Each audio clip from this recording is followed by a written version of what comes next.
Arisan korban adalah bergabungnya beberapa orang yang mengumpulkan dana untuk dibelikan hewan korban.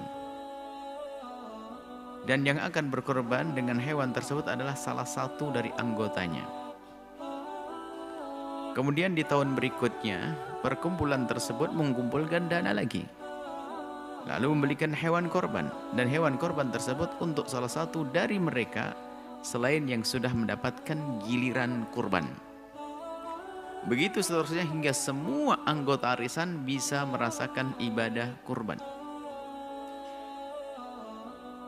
Jika arisan korban yang dimaksud adalah seperti yang telah disebutkan, maka arisan korban tersebut adalah sah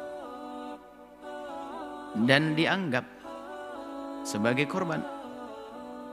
Artinya, semua dari mereka yang bergabung dalam perkumpulan tersebut telah ikut serta dalam tolong-menolong mengangkat anggotanya agar bisa kurban.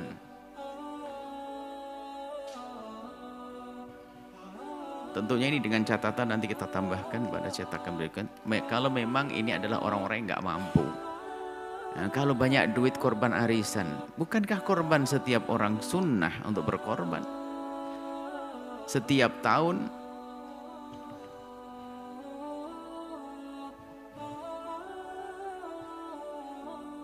Taib. Cuman yang jelas arisan korban bisa model seperti itu. Karena apa? Membeli kambing satu diberikan ke salah satunya. Mereka membeli kambing satu, berikan salah satunya. Dalam hal ini diusahakan semua anggota arisan berjanji untuk bisa saling membantu agar bisa berkorban. Ini sifatnya sukarela dan tidak ada unsur paksaan. Artinya jika ada salah satu anggotanya yang ternyata jatuh miskin dan tidak bisa membantu di tahun ini misalnya, maka dimaafkan dan tidak dikeluarkan dari keanggotaan. Namanya sifatnya tolong menolong. Jangan sampai dia sudah membelikan, dia membantu beli yang pertama, korban pertama, tahun pertama, korban tahun kedua, giliran tahun ketiga dia nggak punya duit. Gara-gara punya duit dikeluarkan dia, ya nggak begitu. Namanya sifatnya tolong menolong kok. Tolong menolong. Jadi ya anggota kita berjanji kita sok grup. Ibaratnya bayar nggak bayar harus tolong menolong kita. Kecuali kalau arisan yang menjadi arisan haram itu bukan tolong menolong. Jadi seolah-olah ngutangin dulu begitu. Nah, itu yang dipermasalahkan. Tapi kalau sifatnya tolong menolong sah-sah aja.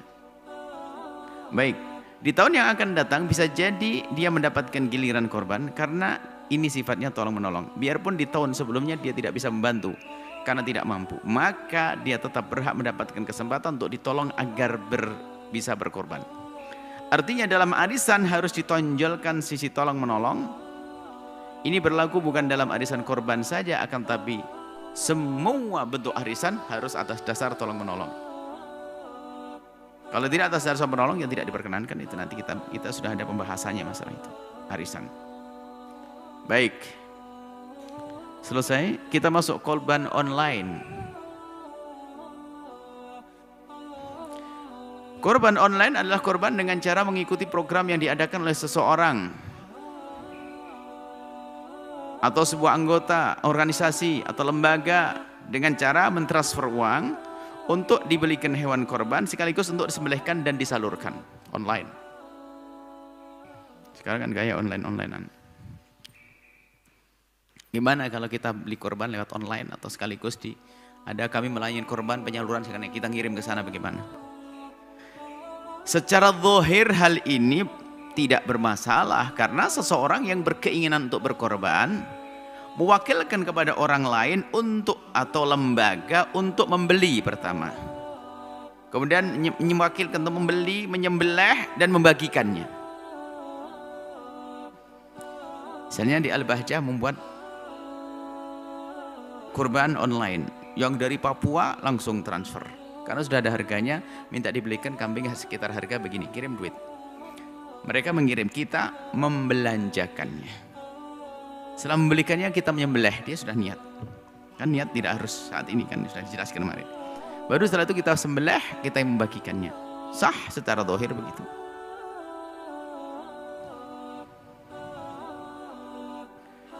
Akan tetapi, lah ini catatan ini, akan tetapi yang dipermasalahkan adalah, ini tolong jangan latah online, keren online, jangan latah begitu. Dikit-dikit dibelanja online, ini online. Akan tetapi yang dipermasalahkan adalah kebenaran lembaga atau orang yang akan mengurus korban tersebut. Sebab harus ada ilmu fikihnya.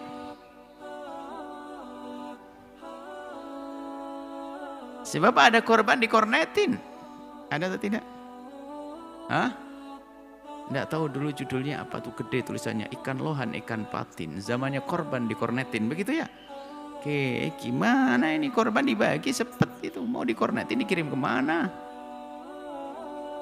Gede nggak salah, kita masih ingat waktu itu di pinggir-pinggir jalan begitu. Itu kan kisah korban di Saudi sana, nah pada busuk dagingnya. Karena itu diawetkan, dibungkus untuk bisa diberi, dikirim ke Ethiopia, ke sana. Ini di kampung kita, dagingnya aja kurang, mau dikornetin. Akan menjadi sebab tertunda penyaluran korbannya, jadi bermasalah. Nah ini kan perlu diperhatikan, yang membagikan korban itu gimana ini? Punya ilmu atau tidak? Ngerti kemaslahatan atau tidak?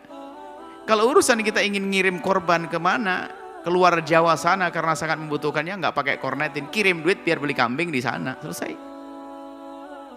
Kan kalengnya kan mahal kalau harus kornetin, misalnya.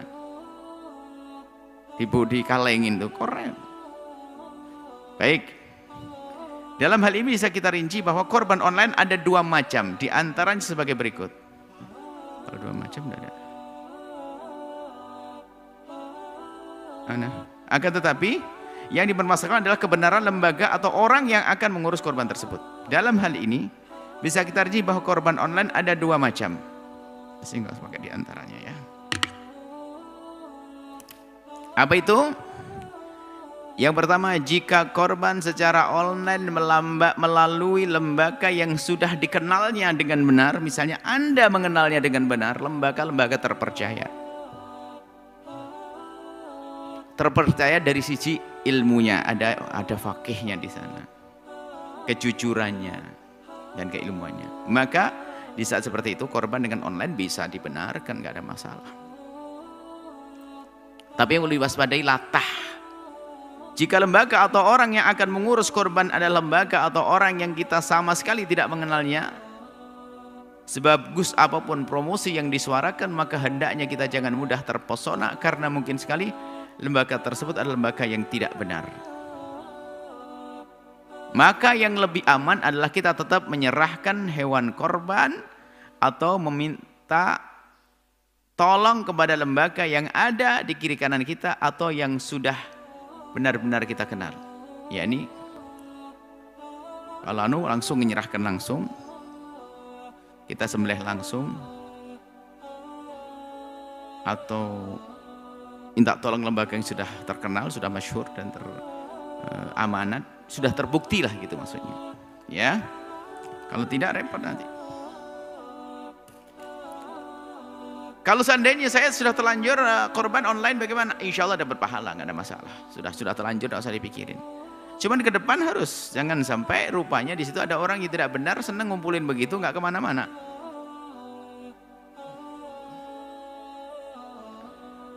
Perhatian, dalam berkorban diimbau untuk bisa menyerahkan hewan korban kepada orang yang benar-benar dikenal akan kejujuran serta keilmuannya agar tidak salah dalam pengurusannya. Jangan mudah terpesona dengan promosi melalui online sehingga melupakan berkorban secara langsung di musola, masjid, dan di tempat-tempat penyembelihan korban yang terpercaya di kiri kanan kita. Gara-gara senang online, kiri kanan kita nggak diperhatikan. Orang cerdas akan selalu waspada agar jangan sampai berkorban di